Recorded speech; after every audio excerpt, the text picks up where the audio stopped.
Lots of children like to draw. Most children like to play. Some children want to cut people open and play with their blood. Join me as I share with you 7 true horror stories of very ill children.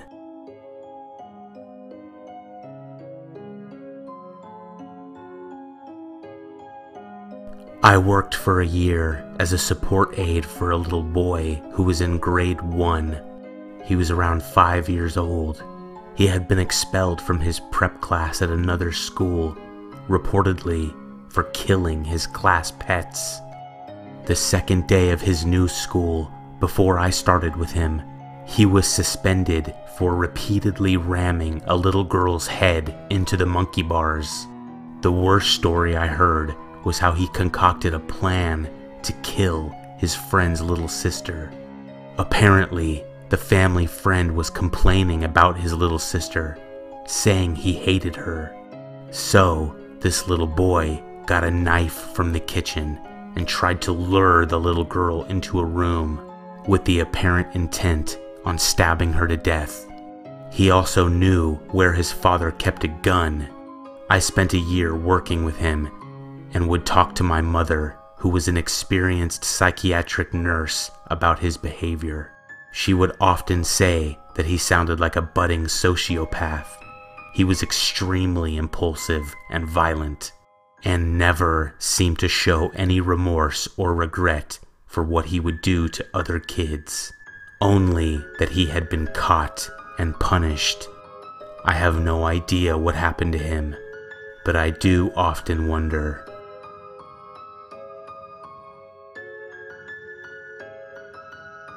I was sound asleep, and at around 6 a.m., I was woken up by my 5-year-old daughter's face, inches from mine. She looked right into my eyes and whispered to me, "I want to peel all your skin off." I thought I was dreaming at first. After a moment or two, I realized I wasn't, and I was genuinely very freaked out. I had no idea what to do or say to her. I got out of bed and walked her back to her bedroom. She's 8 years old now, and nothing like that has happened again. It made my blood run cold. I asked her why she said that to me that night, and I've asked her a couple times since, and she said she was upset with me that I didn't let her have dessert after she got in trouble earlier that night.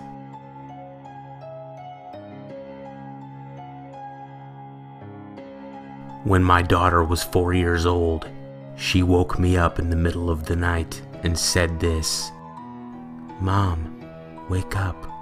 Mom, there's a girl in my room who doesn't have a face." The sun wasn't up yet, and my tired brain was like, what the fuck? I let out a small giggle from my unease. She pulled me by my arm out of bed and took me to her room to show me the girl. She tells me the girl is under her bed, and I'm thinking, when did her imagination get so creepy? So, I looked under her bed, knowing that if this was a horror movie, this would be a stupid move, but I'm an adult, and I don't believe in such silly things. And then, I see her. I see the girl without a face. It wasn't her imagination. It was one of her dolls. She had ripped her eyes and nose off. I laughed forcefully, and my daughter was belly laughing so hard. In those few moments, she scared the shit out of me. I asked her why she did this, and she didn't really have an answer. I still wonder to this day what the hell that was all about.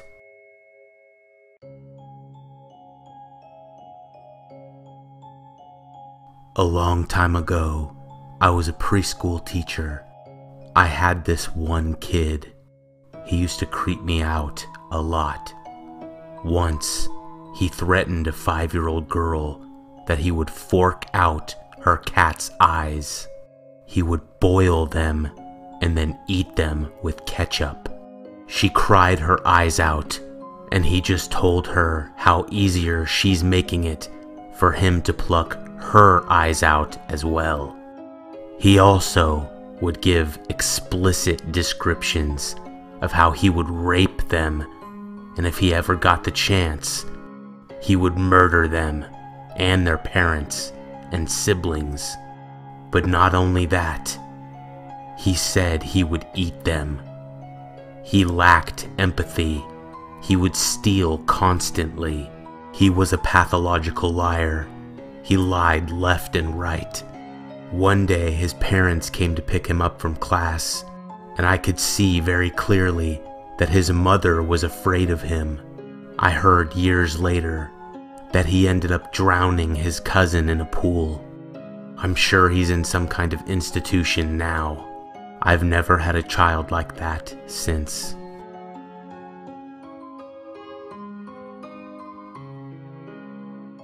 When I was a kid, I met a psychopath. Not an adult psycho, a kid the same age as me. He lived right next to me. We lived in the country, and I still do now. I've always loved living out here. So much freedom and peace and quiet. When I was a kid, exploring the farms nearby and down the old roads was the thing to do. When I first met this crazy little boy, I was 10, as was he. You couldn't really tell there was something wrong with him when you were just talking to him or meeting him for the first time. However, I quickly learned how he really was when we went off to play. He would insist upon chasing chickens, which was fine, I guess. Not really my idea of fun. I'd much rather build a treehouse or go exploring, like I said. I chased chickens with this kid, but when one time he caught the chicken is when I realized I wanted nothing to do with him. He butchered it. I was so shocked to see him grab a small hatchet and do this. I acted like it was fine, but when I got home, I told my mom and dad, and they told me to just stay away from him.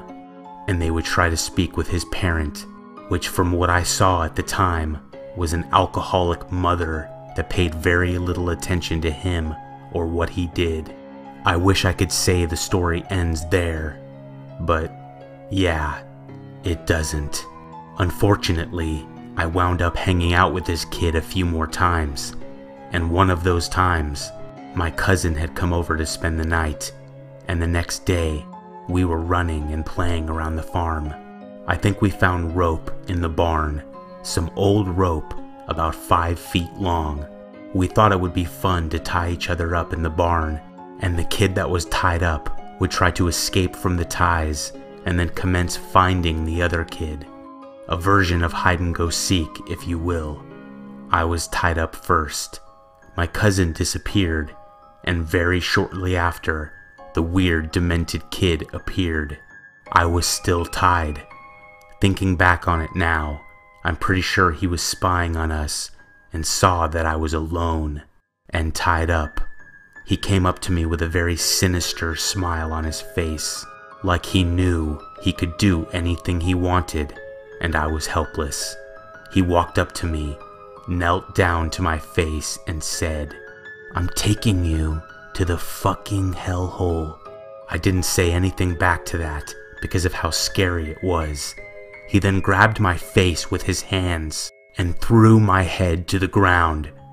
It's silly, but I felt like this kid was going to kill me. I told him it really hurt and to stop. My cousin appeared again, and the kid acted like we were all friends and asked if he could play. I told him hell no and to leave us alone. My cousin was confused, but I told him later about the kid. The last time I came into contact with this kid was weeks later, and it was at the same barn. I was alone and just walking around exploring. I walked to the back of the barn, where there were very old metal bars laying around everywhere, as well as old farming equipment. I saw some bright blue sneakers sticking out behind an old tractor, and my curiosity led me to see what was happening behind it. When I got to the back of the tractor, I was extremely startled to see the kid sitting down on the ground with 2 dead chickens next to him, and he was smearing their blood on his face like war paint. I said nothing and was gone in an instant. I didn't really have the desire to explore around my house anymore. And thank God my mom and dad bought a house far away from there only months later. I have no idea what became of that kid, but I'm sure he's in a padded room somewhere.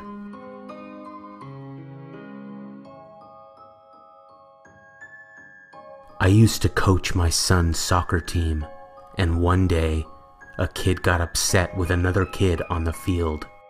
The kid that got upset was a troublemaker, known to start fights and get upset very easily.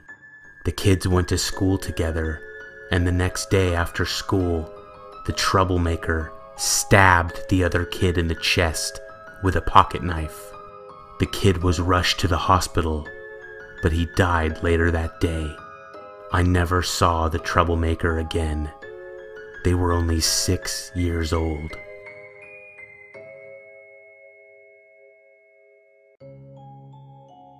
When I was in high school, one of my best friends had a little sister who was about 5 or 6 years old. One day, we stopped by his house, completely high, because he needed to get his magic cards.